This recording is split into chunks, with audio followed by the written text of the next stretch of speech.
Hey folks, I just got a comment from Jordan Ebby on one of the transom repair videos for my MFG. As he said, it's been a few years since I posted it, and he asked me how it was holding up. So I thought I would share how it's been. You can see here I've got a relatively new ETech. I got a 60 horse ETech on the back of this thing, and it hauls ass. The mounts were all put on new by Suncoast over in Pinellas Park. That's in Florida. They did a great job. Highly recommend those guys. But yeah, solid as a rock. This thing's not going anywhere. All of my portholes, my drain holes held up really well. Again, highly recommend getting the right tools for doing these holes. I forget what they're called, scupper or something like that. At any rate, it's been a while. Yeah, but they're all holding up great. All of my rail bolts are holding up really well. You can see there's a little bit of rust around those. That was high quality stainless that I got from Fastenal.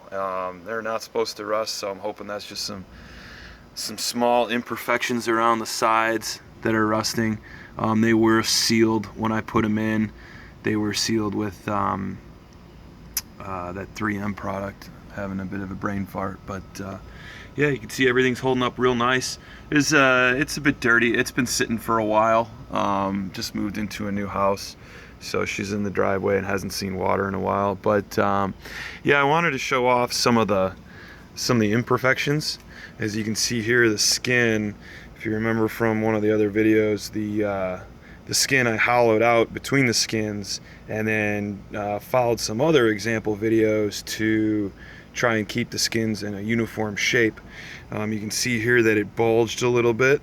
It's not a huge deal. The motor mounts above and below this trough are really these plates are really strong. They're pulled together really tight, so anything near the engine over here is not going to peel. But this is a problem I had before I replaced the transom, that these skins were starting to come apart and it was causing these cracks here.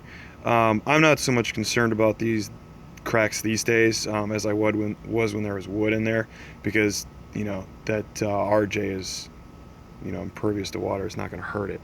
I do need to get in here and fill this. I'm going to fill this with probably a composite that has a little bit of flex, so that this can move around. If I get in there real close, sorry for the shaking, you can see that it does flex just ever so slightly. But I'm getting some more stress fractures here, and that's just stuff expanding over time.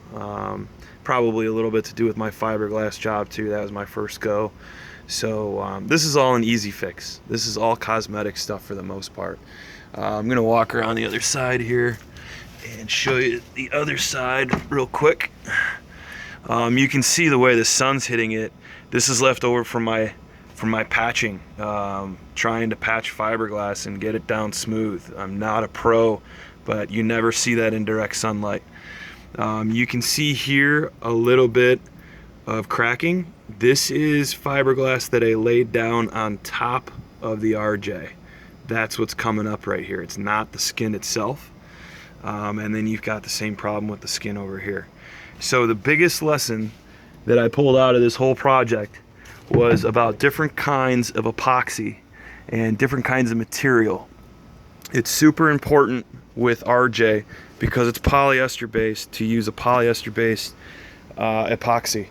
And I should have lined, I mentioned it on one of the other videos, but I should have lined the insides of the skins with that polyester epoxy, and I should have done the fiberglass repair on top of the RJ with the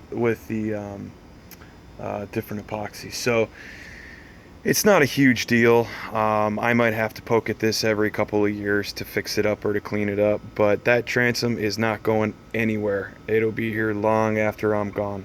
So the answer to your question, bud, yeah, the thing's rock solid. It's still going great. It's a good choice. So good luck. I hope your project goes well, and anyone else this helps. Cheers.